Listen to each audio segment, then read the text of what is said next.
एक बार एक इंसान अपनी जिंदगी से बहुत परेशान था। वह हर समय अपने आप को कोसता रहता था कि क्या जिंदगी मिली है मुझे, क्या जीवन है।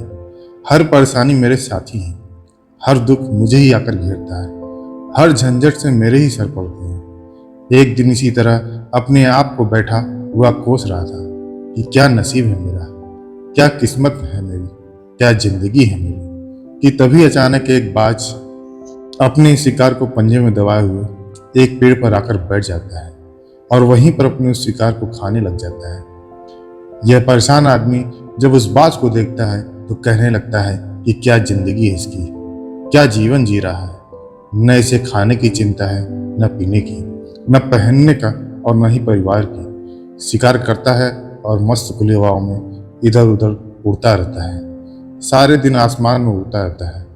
असल जिंदगी तो यही जी रहा है, जीवन तो यही जी रहा है। और फिर वह आसमान की तरफ देखकर जोर जोर से चिल्लाता है कि काश मैं भी एक बाज होता, तो मुझे भी कोई दुख ना होता, मुझे भी कोई परेशानी ना होती। काश मैं भी एक बाज होता। जब वह 2-3 बार जोर जोर से चिल्लाता है कि काश मैं भी एक बाज होता, तो मुझे भी कोई दुख ना होता, तो मुझे भी कोई परेशानी ना होती, तो अचानक आसमान में बिजली कड़कने लग जाती है और आसमान से आवाज आती है कि इंसान, क्या हमने सच सुना कि तू हमारी दी हुई जिंदगी से परेशान है और तू एक बाज बनना चाहता है। तो इस आकाशवाणी को सुनकर यह इंसान हैरान रह जाता है और आसमान की तरफ देखकर कहता है कि हाँ, मैं सच में अपनी जिंदगी से बहुत परेशान हूँ, क्योंकि हर परेशानी मेरे साथ ही है, हर दुख मुझे ही है, हर तकलीफ ही मेरे साथ है। तो आसमान से फिर आवाज आती है, इंसान एक बार फिर से सोच ले, हमने तुझे बड़ी प्यारी जिंदगी दी है, लेकिन अगर फिर तू चाहता है कि हम तुझे बाज बना दे तो हम तुझे बाज बना देंगे, लेकिन अगर एक बार हमने तुझे बाज बना दिया तो फिर हम तुझे बाज से इंसान दोबारा नहीं बना पाएंगे। तो यह आदमी तुरंत जवाब देता है कि मैंने अच्छी तरह से सोच लिया है, मुझे बाज ही बनना है और एक बार बाज बनने के बाद मैं दोबारा कभी नहीं कहूँगा कि मुझे इंसान बनना है। तभी ऊपर से आवाज आती है, जैसी तुम्हारी इच्छा। वह इंसान बाज बन जाता है। बाज बनते ही वह इंसान खुली हवा में उड़ने लगता है, कभी उड़ता हुआ इधर चला जाता है, कभी उड़ता हुआ उधर चला जाता है और सोचता है कि क्या मजे की जिंदगी है। असल जिंदगी तो यही है, ना कोई चिंता, ना कोई परेशानी। वह सारा दिन ऊंचे आसमान में उड़ता रहता है, 2-3 मिनट पंख मारता है, उसके बाद पंख मारना बंद कर देता है और लंबे समय तक हवा में तैरता रहता है। इसी तरह हवा में तैरते हुए शाम का समय नजदीक आ जाता है। वह सोचता है कि मेरे पास रहने का ठिकाना भी होना चाहिए, मेरा अपना एक घर होना चाहिए जहां मैं रात में आराम कर सकूं। यह सोचकर वो छोटी छोटी लकड़ियां इकट्ठा करने लग जाता है और एक ऊंचे पेड़ पर अपना घोंसला बनाने लग जाता है। एक एक लकड़ी इकट्ठा करके वह अपने लिए एक सुंदर सा घोंसला तैयार कर लेता है और रात में उसी में सो जाता है और सोचता है सुबह उठकर शिकार भी करूंगा, सुबह उठकर फिर से मौज मस्ती भी करेंगे, खुली हवाओं में उड़ेंगे। सुबह होते ही वह शिकार की तलाश में निकल पड़ता है, हवाओं में उड़ता रहता है। ऊपर से जाकर देखता है कहीं जमीन में मुझे कोई शिकार नजर आ जाए तो मैं तुरंत जाकर उसे दबोच लूँ और मैं वहीं उसे खा लूँ, लेकिन उसे कोई शिकार नजर नहीं आता। काफी समय बीत जाता है, वह लगातार ऊंचाई से शिकार को ढूंढता रहता है, लेकिन उसे कोई शिकार नहीं मिलता। फिर पास ही एक जंगल होता है, वह उस जंगल में चला जाता है, यह सोचकर कि शायद वहां कोई अच्छा सा शिकार मेरे हाथ आ जाए। यह जंगल के ऊपर उड़कर शिकार को ढूंढता रहता है, जंगल के अंदर जाकर भी शिकार को ढूंढता है, लेकिन उसे वहां भी कोई शिकार नहीं मिलता। शाम का समय नजदीक आ जाता है तो मायूस होकर वह वापस अपने घोंसले की तरफ लौट रहा होता है कि रास्ते में थक कर एक पेड़ के ऊपर बैठ जाता है। जब यह उस पेड़ के ऊपर बैठा होता है तो उसकी नज़र एक बीमार चिड़िया पर पड़ती है जो कि घायल अवस्था में होती है। वह तुरंत जाकर उसे दबोच लेता है, उसके पंख निकाल कर अलग कर देता है और उसे खा जाता है। उस चिड़िया को खाने के बाद वह अपने घोंसले की तरफ उड़ जाता है और रास्ते में सोचता है कि चलो बीमार चिड़िया ही सही, लेकिन कुछ तो खाने को मिला। वह अपने घोंसले पर पहुंचकर आराम करने लगता है और सोचता है सुबह एक अच्छा सा शिकार पकड़ेगा और अपनी भूख मिटा लूंगा। जैसे ही सुबह का प्रकाश होता है, अपने शिकार की तलाश में हवा में उड़ता रहता है, लेकिन आज फिर कोई शिकार उसके हाथ नहीं आता। काफी समय बीत जाता है। यह ऊंचाइयों पर जाकर अपनी तेज नजरों से शिकार को ढूंढने की पूरी कोशिश करता है, लेकिन उसे कोई भी शिकार नजर नहीं आता। फिर वह पास के उस जंगल की तरफ चला जाता है, लेकिन उसे वहां भी कोई शिकार नहीं मिलता। इस प्रकार पूरे दिन उड़ते उड़ते शाम का समय नजदीक आ जाता है, तो यह निराश होकर वापस लौटने लगता है और रास्ते में एक पेड़ पर जाकर बैठ जाता है। सोचता है कि शायद आज फिर कोई बीमार चिड़िया मेरा इंतजार कर रही है, लेकिन हर बार किस्मत में हरबान थोड़ी होती है। आज से कोई बीमार चिड़िया नहीं मिला था। थक हार कर वापस अपने घोंसले की तरफ चल पड़ता है। घोंसले पर पहुंचकर भूखा प्यासा ही सो जाता है और कल सुबह एक बड़ा सा शिकार करूंगा, आज की भूख मिटा लूंगा, रात में सो जाता है। तभी गहरी नींद में एक भयानक तूफान आता है। उस तूफान की हवा इतनी तेज होती है कि इसके घोंसले उड़कर एक जगह फेंक देते हैं और उसे भी कहीं दूर ले जाकर फेंकता है। तो वो जहां गिरता है वहां एक नोकदार लकड़ी पड़ी होती है जो उसके पंजे में गड़ जाती है। वो बुरी तरह घायल हो जाता है।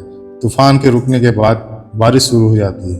तेज बारिश होती है, पर वह किसी तरह पेड़ों के नीचे छुप कर बैठा रहता है। बड़ी मुश्किल से उसकी रात कटती है। सुबह होती है तो बारिश रुक जाती है। बारिश को रुकते ही चारों तरफ खुशियां छा जाती हैं। चारों तरफ हरियाली छा जाती है। नदियां और झरने तेजी से बहने लगते हैं। सब कुछ फिर से पहले के जैसा हो जाता है। लेकिन यह बाज अब पहले जैसा नहीं रहा। उसका पांव बुरी तरह घायल हो चुका था। उसके पंजे में जो लकड़ी लगी थी उसकी वजह उसका पंजा पूरी तरह छत विक्षत हो गया। आपको बता दें, बाज का पंजा वो होता है उसके शिकार पकड़ने के लिए सबसे जरूरी होता है, क्योंकि बाज अपने पंजों से ही अपने शिकार को पकड़ता है, दबोचता है, फिर अपनी चोंच के माध्यम से नोच नोच कर खाता है। लेकिन अब इस बाज का पंजा बुरी तरह से घायल हो चुका था। वो पिछले 2 दिनों से भूखा ही था। शिकार की खोज में इधर उड़ता रहा, शायद फिर कोई बीमार चिड़िया मिल जाए, लेकिन कहाँ बार बार कोई बीमार चिड़िया मिलने वाली थी। वह कुछ और देर तक उड़ता है, लेकिन फिर भूख और दर्द के मारे थक कर एक पेड़ पर आकर बैठ जाता है। वह पेड़ पर आकर बैठा ही था, लेकिन उसे पता नहीं था कि यहाँ एक और मुसीबत उसका इंतजार कर रही थी। वह मुसीबत यह थी कि 8-10 कौवों का एक झुंड मिलकर इसे परेशान करने लग जाते हैं। इसको ऊपर आकर उसके घाव में चोट मारने लग जाते हैं। उन्हें भी पता चल जाता है कि यह बाज घायल है और भूख की वजह से कमजोर भी है। यह बाज उनसे बचने के लिए थोड़ा सा उड़ता है, फिर जाकर बैठ जाता है। उनसे पीछा छुड़ाने का प्रयास करता है, लेकिन वह फिर उनके पीछे आ जाते हैं। यह फिर उड़कर थोड़ी दूर चला जाता है, लेकिन इसका पीछा नहीं छोड़ते। बार बार उसके पास आकर इसे परेशान करते हैं। कौवे अक्सर बाज के साथ ऐसा ही करते हैं, लेकिन फिर बाज भी उनके साथ एक खेल खेलता है। जब कौवे का झुंड बाज को परेशान करता है, उनका पीछा नहीं छोड़ता, तो बाज हवा में सीधी उड़ान भरने लग जाता है। वह तेजी से सीधा ऊपर की ओर उड़ने लगता है, लेकिन कुछ देर तक उड़ने के बाद कौवे ऐसे ऊंचाई पर पहुंच जाते हैं जहां पर उन्हें ठीक से ऑक्सीजन मिलनी बंद हो जाती है। उनका दम घुटने लगता है, उनकी सांस उठने लग जाती है, तो फिर वहां से ऊपर नहीं जा पाते, क्योंकि बाज तो बादल से भी ऊपर उड़ सकता है, इसलिए तो ऊपर चला जाता है। लेकिन कौवे वहां ऊपर नहीं जा पाते, वह नीचे आने लगते हैं। इस तरीके से बाज उनसे पीछा छुड़ाने लग जाता है। लेकिन ऐसा करने के लिए, इतनी ऊंचाई भरने के लिए इस बाज के पास उतनी ताकत नहीं थी, क्योंकि वह भूखा था और घायल भी था। थोड़ी सी दूर जाकर बैठ जाता है और कौवे फिर से आखिरी से परेशान करने लग जाते हैं। इसी तरह भूख और घायल हालत में एक दिन गुजर जाता है, दूसरा दिन गुजर जाता है, तीसरा दिन भी गुजर जाता है, लेकिन इस बात के हालात में कोई सुधार नहीं होता। हालात और बद से बदतर होती जा रही थी। चौथा दिन जब बिल्कुल खत्म होने जा रहा था, उसके अंदर बिल्कुल ताकत नहीं बचती। उसका शरीर उसका साथ छोड़ने लगता है, तो वह किसी तरीके से उड़कर पास ही इंसानों की एक हॉस्पिटल होती है, उसकी छत पर आकर बैठ जाता है और वहां से आने जाने वाले मरीजों को देखता है और अपने आप से कहता है कि काश मैं भी एक इंसान होता, तो ऐसे ही छोटे मोटे जख्मों का हॉस्पिटल से इलाज करवा लेता, या किसी को बता देता कि मैं भूखा हूँ, मैं परेशान हूँ, मेरे साथ यह परेशानी है। लेकिन आज मैं एक ऐसा बेजुबान परिंदा हूँ जो किसी से कुछ नहीं कह सकता, किसी को अपना दुख नहीं बता सकता, किसी से कोई मदद नहीं मांग सकता। यही बात सोचकर वह उसी छत पर अपना दम तोड़ देता है। वो अपनी जान की कुर्बानी दे जाता है, लेकिन साथ ही साथ हमें यह सीख भी दे जाता है कि आपको जैसा बनाया गया है, आप जैसे भी हो उसी में खुश रहो और उसी में बेहतर करने की कोशिश करते रहो, ना कि इस बात से परेशान रहो कि काश मैं ऐसा होता, काश मैं वैसा होता, काश मैं यह बन पाऊँ, काश मैं वह बन पाऊँ। आप उसी में अपना सर्वश्रेष्ठ करने का प्रयास करते रहो। दोस्तों, यह कहानी तो एक काल्पनिक है, लेकिन हमें जीवन का एक बहुत ही महत्वपूर्ण नियम सिखाकर जाती है कि हम जैसे भी हैं अच्छे हैं, बस हमें उसी में अपना सर्वश्रेष्ठ करने का प्रयास करते रहना चाहिए। अगर वीडियो पसंद आए तो वीडियो को लाइक करें, सब्सक्राइब करें और अपने मित्रों के साथ शेयर करें। तो मिलते हैं नेक्स्ट वीडियो के लिए। धन्यवाद।